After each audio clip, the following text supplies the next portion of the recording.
So, how did you get involved in this? Well, Chris rang me and told me that he was going to make a large ensemble piece, which was about Dunkirk, and asked me if I would like to play a Spitfire pilot.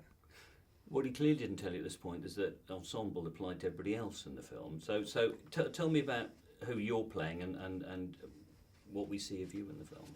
Well, I play a Spitfire pilot called Farrier, and I think a lot of people who know something about Dunkirk from some of the history, as it were, probably thought that the RAF weren't as present at the time, but there were Spitfires in the sky during the time. So Chris wanted to present a fair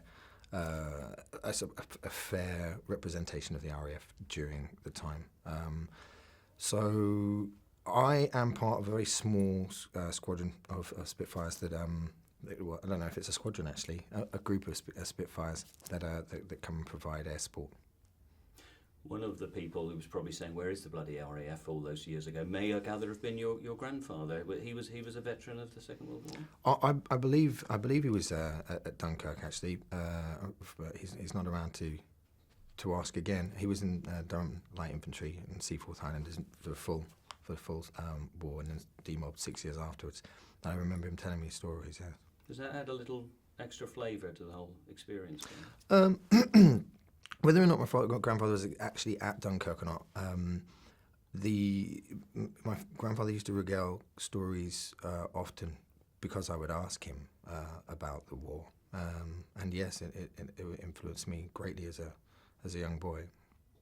Now, as Chris was describing, it's an ensemble film, but Farrier is stuck in his cockpit. Now, I know Chris really wants to push realism wherever he possibly can, but I'm assuming you didn't actually learn how to fly a Spitfire. So how did you shoot your scenes? No, I can't fly yet. Maybe one day, but as always, Chris sort of pushed the envelope. He had some of the lads go up in Spitfires, two-seater Spitfires. I know they're a single plane, solo plane, but they do have two-seater ones, so people can get up and fly in them. So he had the lads go up in those. There were pilots in the sky. There were sometimes actors in the sky being filmed in these two-seaters.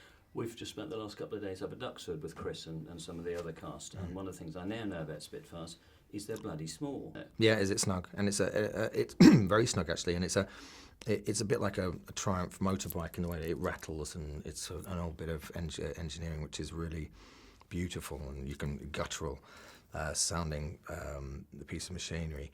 You can see why so many people love them as a piece of engineering.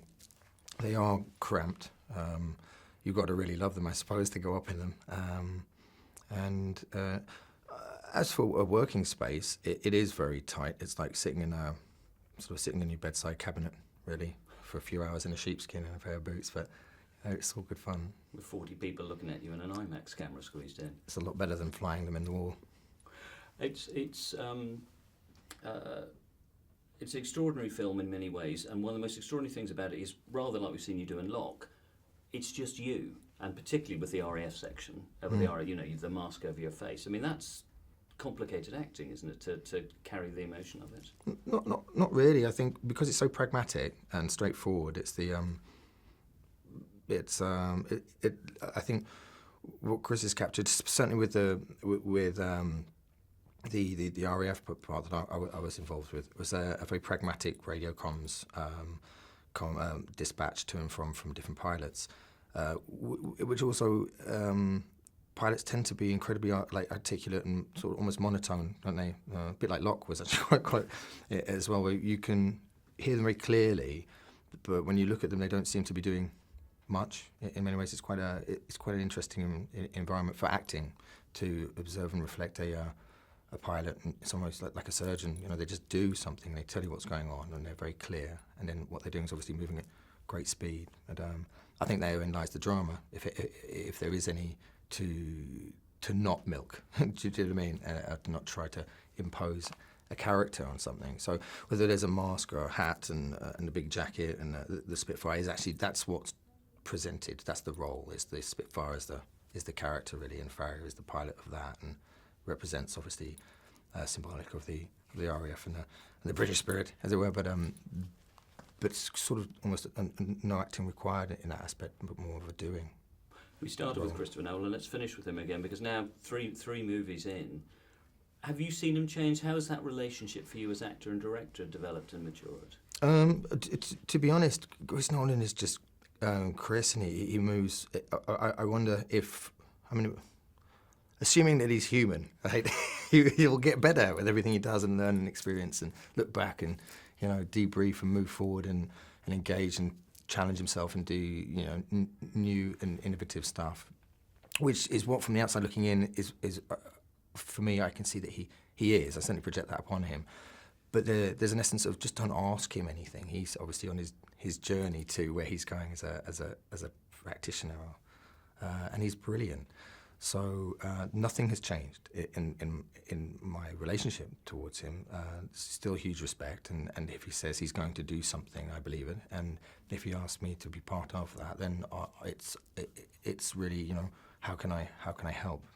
And now, I guess, where do I get my face mask? When can I take a face mask off? And, you know, I'm just grateful to work with him. To be fair, you know, you're going to do something which is proper. You know. Well, we're glad you did too. Thank you very much. Thank you.